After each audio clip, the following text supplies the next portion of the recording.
Well, earlier this morning we showed you our favorite Super Bowl dishes, but here to give us a few other heartier options that sure to score you some high fives from your friends is Chef Ash Folk, the pitmaster for Hill Country Barbecue. Thank you for being here. Thank you for having me. Sports intro song is starting to make my mouth water because I'm now just associating it with food. That's awesome. Ash, what are some of your recommendations for people trying to put together a really good Super Bowl spread? Well, I think one of the things about a Super Bowl spread is you've got a lot of people that have a lot of different palates and want a lot of different things. So I think one thing that's important is to have the different ingredients separated from what you want, which is what we have here today. We're going to do some nachos. Okay. And one thing I think that's great is if you spread out all your nacho ingredients in front of your nachos, and maybe you have your cheese sauce in a fondue pot or something to keep it warm, you're going to be able to make those nachos to order, and people can, people have an aversion to cilantro, they don't have to put it on there. You can have all that stuff. So if you want to help me out, start with the cheese sauce. So you can kind of build your own appetizer. Yeah, I kind of believe in building your own people stuff. to work. I mean, yeah, exactly. Over. So you're going to throw some butter in there. Okay. Excuse me. Let that melt. And while we're doing that, we're going to start building nachos over here. Okay. So we've got a little cheese sauce already made. So what I recommend, like I said, is you have this nice, beautiful queso. Now, queso is the national cheese of Texas. Yes. I think, yes, exactly.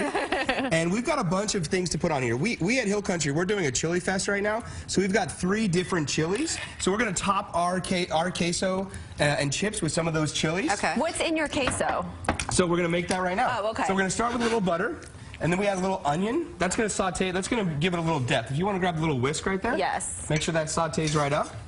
Okay. Now, the most important thing about queso is rotel tomatoes, which are stewed tomatoes with a little bit of jalapeno. Okay, so we're going to actually start with a little Shiner beer. Ooh, Shiner beer. Exactly. A little bit for the cheese sauce and always a little bit for the chef. Right.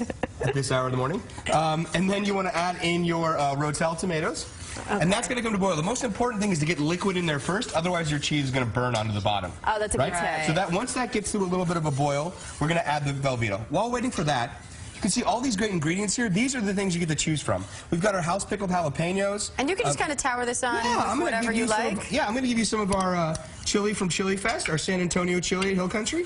Throw some of that on there. Is this a different kind of chili that I have? Yeah, so that's our Eeks bowl of red right there, which is like more of a ground beef chili with sausage. It's one of my favorites. It's like a classic Texas. Awesome. And then everyone, you like guacamole? Yes. I mean, who doesn't like guacamole? Andrew might be the biggest guacamole fan I know. We'll put a little extra on there for you there. There we go. So keep stirring that. Once that comes to, it's starting to get hot right there. We're going to add in our cheese, and we only use sour cream's okay? Yes. Beautiful. You want a little sour cream for you? Oh, yeah. Yes, yes. And what else do you like? A little cilantro? Some pico de gallo? Whatever else you like. And I can mix in different kinds of chilies and just kind of get creative. You can mix in different kinds of chili. You can start to make your own thing. And that's what's really important is because how often you go to a Super Bowl party and you see a big pile of stuff and you're like, right. I don't like those things, but I want part of those things. Right. So then you take the finest cheese of Texas. Velveeta. Yes, ma'am. And we're going to let that cook right in there. Give that a nice whisk. Keep whisking that till it melts into a beautiful queso. And you have it cut up into nice little squares. Yeah, you cut up into nice squares so it melts a little faster, exactly. We've got a little diced jalapeno, a little fresh jalapeno. That's going to add like a nice little pop to it. Not make it too spicy because we've seeded the jalapenos and everything like that. Right. So, I think that's the way to go. And as you can see, the cheese sauce, once it gets all melty, we've got a little extra there. What I like to do, once I've made the nachos, little red onions, okay?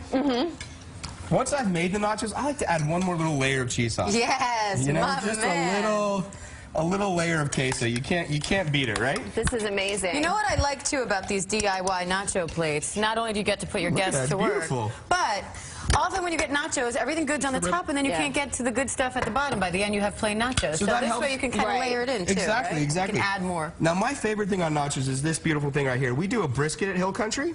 So I like to just put a little slice of barbecue brisket on top. Oh, that's beautiful. That's a whole meal right there. It's a whole meal, exactly, right there. You've got your protein, you've got your vegetables. queso is basically a vegetable, so. Yeah. Looks delicious. I'm going to step over and try it. Absolutely. As we toss to Charles Osgood. We'll come back to you in a second.